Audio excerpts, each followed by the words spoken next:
Hello everyone, welcome to the channel the nursing scroll. हमने pressure ulcers के ऊपर कुछ शॉर्ट वीडियो बनाई थी, तो हैंड रिटन नोट्स के अंदर। तो अब हम क्या करेंगे, प्रेशर अल्सर को अच्छे से इमेजेस की हेल्प से कवर करने वाले हैं by target I book. Okay, तो प्रेशर अल्सर दोबारा से रिवीजन हो जाएगा हमारा। Pressure ulcers are also known as bed sores और डेक्यूबाइटिस अल्सर्स। देखो, इसके दूसरे नाम दिए हैं, pressure ulcers, decubitus ulcers, bed sores या प्रेशर इंजरी भी कहा जाता है इसको। Pressure causes a local area of tissue necrosis. Pressure से एक लोकल एरिया का टिश्यू नेक्रोस हो जाता है, यानी टिश्यू डेथ हो जाती है। Most often pressure ulcer occurs at bony, most often ये बोनी प्रोमिनेंस पे ही देखने को मिलता है। देखो सेम बात आई है, ठीक है। फिर आता है another main factor along with pressure in the development of pressure ulcer is sharing force. Sharing force भी एक मेन फैक्टर है प्रेशर अल्सर डेवलप करने में, ठीक है। शेयरिंग फोर्स क्या होता है? एक तो आपका बॉडी का फोर्स जो लगता है जिससे एब्रेशन होता है, और दूसरा होता है ग्रेविटेशनल फोर्स भी जो आपकी बॉडी के ऊपर लग रहा है, that is sharing force. Brydon scale is the total used for predicting bed सोर। बेड सोर को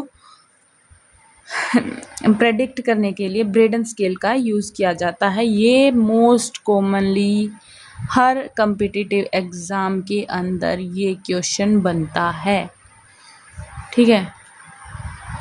देखो, ब्रेडन स्केल 3 स्केल्स हैं, नॉर्टन स्केल, ब्रेडन स्केल और वॉटरलो स्केल।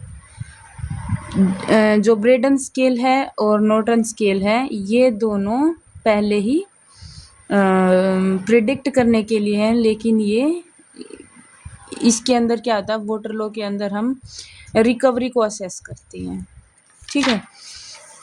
तो ब्रेडन स्केल के अंदर क्या है, ये कंपोनेंट्स हैं, sensory perception, moisture, activity, mobility, nutrition, friction and shear, ठीक है। तो इसमें हम 1 से लेके 4 तक नंबर देते हैं। देखो, सेंसरी परसेप्शन में कंप्लीटली लिमिटेड है भाई, किसी किसी चीज़ की सेंस वो परसीव कर पा रहा है। इसमें very limited, slightly limited, no impairment. 4 है मतलब दी बेस्ट, 3 है मतलब कम है उससे, 2 उससे और कम मतलब 1, उसके हिसाब से नंबर मिलेंगे, ठीक है। मॉइस्चर कॉन्स्टेंटली मॉइस्ट रहता है, थोड़ा मॉइस्ट कॉन्स्टेंटली नहीं रहता लेकिन मॉइस्ट रहता है, ये ओकेजनली रहता है या रेयर मॉइस्ट रहता है। एक्टिविटी बेड रेस्ट पे है, चेयर फास्ट पे है, या कभी कभी वॉक करता है, या फ्रीक्वेंटली वो वॉक कर लेता है पेशेंट। मोबिलिटी कंप्लीटली मोबाइल है भाई, कंप्लीटली बेड रिडन है। फिर आता है वेरी लिमिटेड, कुछ लिमिटेड उसमें वो अपनी मोबिलिटी कर लेता है, या स्लाइटली, या थोड़ी बहुत हेल्प लेनी पड़ती है, या walks frequently, no limitations, sorry. Nutrition में very poor, probable, inadequate, adequate और एक्सीलेंट अपनी दी बेस्ट ले रहा है 1 से 4 तक। हर एक में 1 से 4 तक दिया जाएगा, ठीक है। यहाँ पे 3 है। फ्रिक्शन एंड शियर में प्रॉब्लम होती है, पोटेंशियल प्रॉब्लम है, या फिर नो कोई प्रॉब्लम नहीं होती, नो अपेरेंट प्रॉब्लम। याद रखना, फ्रिक्शन और शियर में 3 नंबर तक जाता है। तो देखो, ब्रेडन स्केल के बारे में मैं आपको ये चीज़ बता देती हूँ, ये 6 चीज़ें हैं, ठीक है। Lower the score higher the risk. जितना कम स्कोर होगा इनका टोटल मिला के, उतना ही ज़्यादा रिस्क होगा, यानी कि नंबर, इस चीज़ से याद रख लेना कि भाई घर वाले कहते हैं टेस्ट में नंबर ज़्यादा ही आने चाहिए तो वो सेफ है, और अगर नंबर कम आए तो उसको रिस्क ज़्यादा हो जाएगा, ठीक है। इस चीज़ से इस बात को याद रख लेना। स्कोर की रेंज 6 से 23 तक है, ठीक है। कम से कम 6 होना चाहिए और ज़्यादा से ज़्यादा 23 तक होगा। अगर 18 से कम है तो प्रेशर अल्सर के जो प्रिवेंशन प्रोटोकॉल्स हैं वो आपको शुरू कर देने हैं। देखो, ये आया है, अगर 15 से 18 के बीच में स्कोर आया है, दैट मीन्स कि माइल्ड रिस्क है, 13 से 14 है तो मॉडरेट रिस्क है, और 10 से 12 है तो हाई रिस्क है, और अगर 9 से कम है तो वो सीवियर कंडीशन में जा चुका है। ठीक है, समझ में आ गया? बिल्कुल आसान चीज़ थी। अब आगे हम समझते हैं। हाँ देखो, इधर भी दिया गया, सॉरी मैं भूल गई थी कि टोटल स्कोर 23 होता है। A lower Braden scale indicates higher level of risk for pressure ulcer development. Score 19 से 23 है तो कोई रिस्क नहीं है, 15 से 18 है तो माइल्ड रिस्क है, 13 से 14 में मॉडरेट रिस्क है, और 10 से 12 में हाई रिस्क है, और 9 से कम में भाई सीवियर कंडीशन आ चुकी है। ठीक है, अब स्टेजेस हैं इसकी, स्टेज 1, स्टेज 2, 3 और 4। Non blanchable redness of localized area, एक लोकलाइज्ड एरिया की नॉन ब्लंचेबल रेडनेस है। देखो ऐसी रेडनेस है जिसको हम अगर प्रेस करके 1 सेकंड के 3 सेकंड के लिए अगर छोड़ देते हैं तो वो वाइट नहीं होती है। ठीक है, तो वो होती है नॉन ब्लंचेबल रेडनेस। इसका मतलब है वहाँ पे अफेक्ट आने लग गया उस लोकलाइज्ड एरिया में।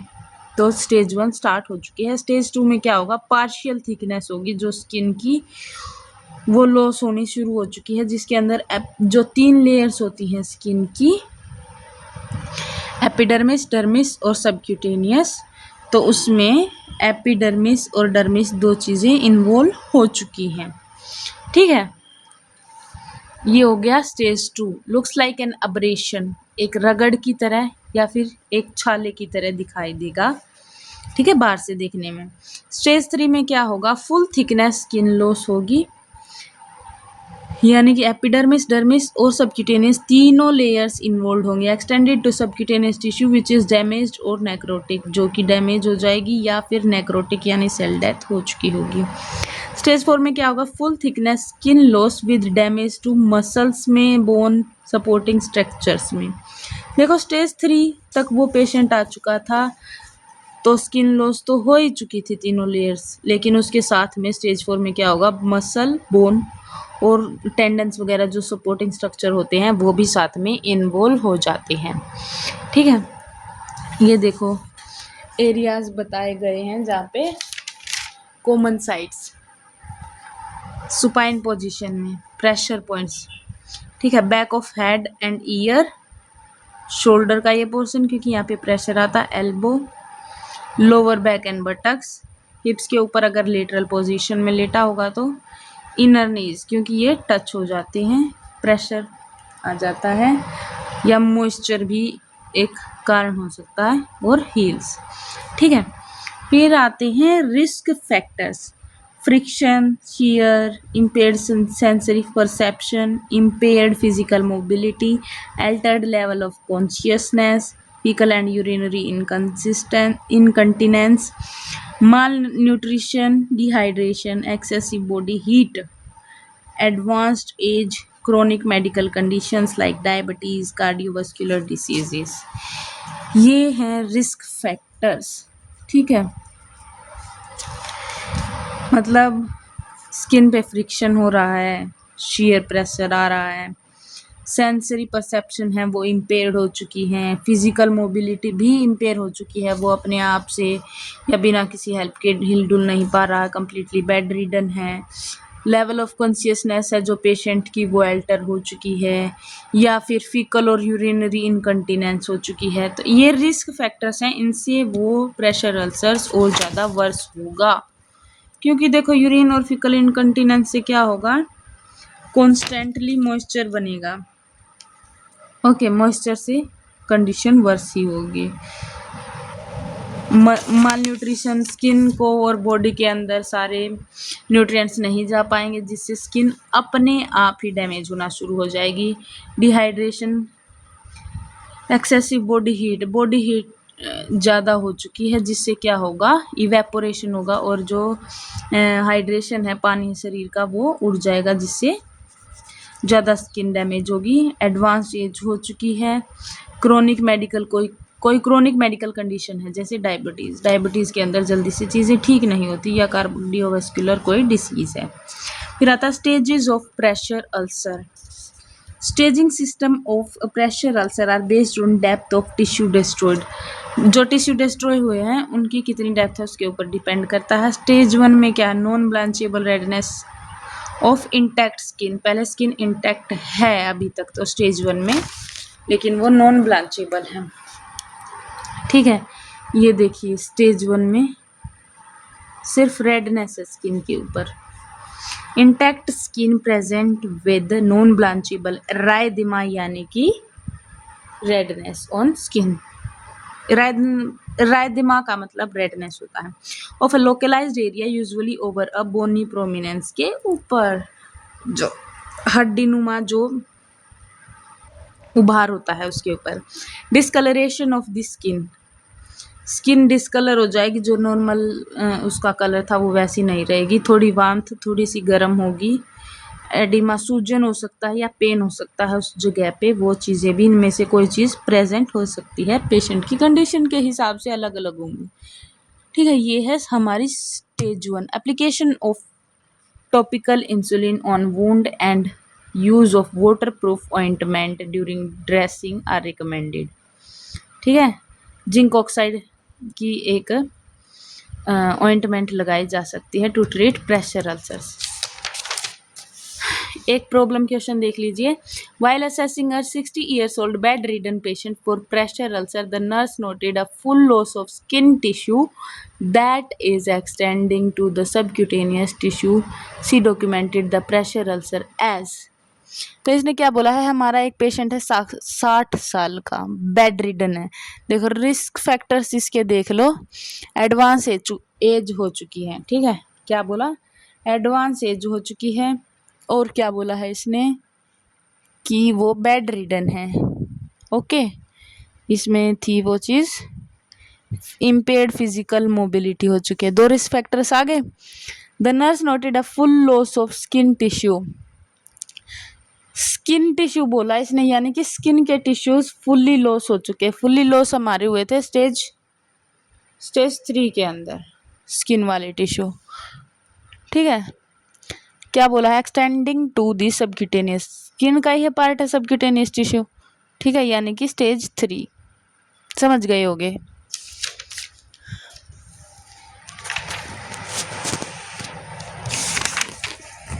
फिर हमारा आता है stage 2, partial thickness skin loss और ब्लिस्टर। इसमें क्या है, ब्लिस्टर देखने को आपको मिल सकते हैं, एब्रेशन देखने को मिल सकता है। ये देखिए, ये रेडनेस थी, ये एपिडर्मिस, डर्मिस और ये सबक्यूटेनियस। ठीक है, ये जा चुका है partial thickness skin loss.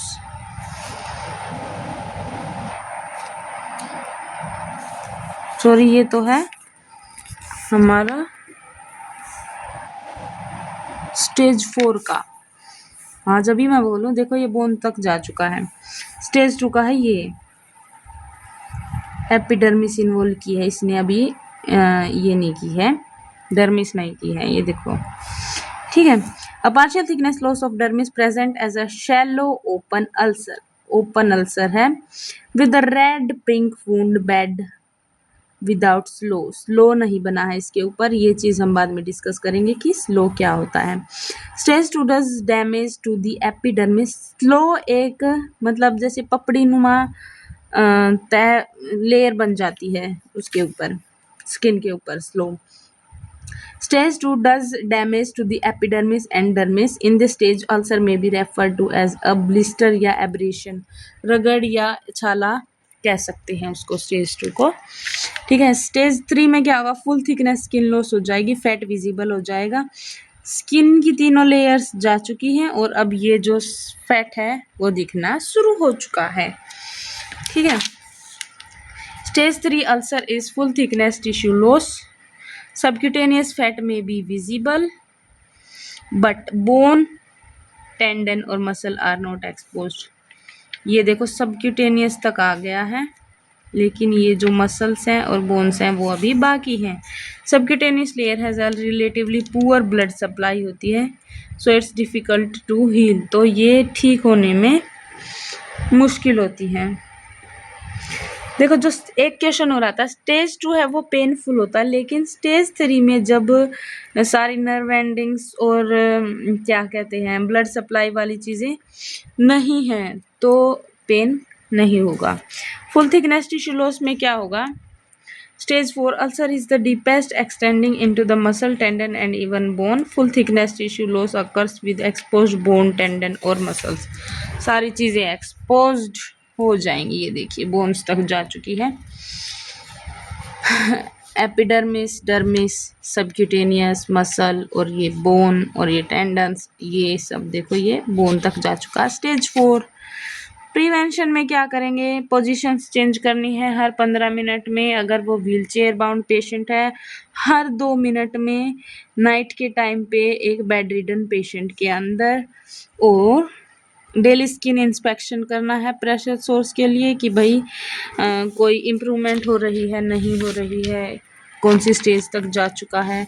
Nutritional management करनी है, एडिक्वेट हाइड्रेशन देना है ताकि स्किन की इंटीग्रिटी बनी रहे। एक्सरसाइजेज करवानी है अगर पेशेंट एबल है तो, जिससे कि सर्कुलेशन बढ़ेगी, इम्प्रूव होगी। यूज़ प्रेशर रिलीविंग डिवाइसेस, कुछ प्रेशर रिलीविंग डिवाइसेस का यूज़ भी हम कर सकते हैं, जैसे कि air mattress, alpha bed, triple bed और वाटर मैट्रेस, ये सारी चीज़ें। Using support surfaces, these are special cushions, pads, mattresses and beds that relieve pressure on an existing sore and help protect vulnerable areas from further breakdown। समझ गए? Support surfaces का भी use कर सकते हैं। नर्सिंग की रिस्पॉन्सिबिलिटी क्या होती है? हर 2 घंटे में पोजीशन चेंज करनी है बेड रिडन पेशेंट की। रिस्क असेस करना है इन टूल्स की हेल्प से, Norton scale, Braden scale, Waterlow scale. देखो इसकी 5 कैटेगरीज होती है, नॉर्टन की, ब्रेडन की 6 कैटेगरीज हैं और वाटरलो की 10 हैं। Do not allow the skin to remain wet, गीला नहीं रहने देना है, उसको सूखा रखना है। स्किन को बाथ प्रोवाइड करो रेगुलरली। सोप का यूज़ नहीं करना है क्योंकि उससे स्किन और ड्राई हो जाएगी। क्रीम अप्लाई करनी है ड्राई और स्केली स्किन के ऊपर। और prevent skin from coming in contact with faeces और यूरिन के कंटैक्ट में आने से बचाना है।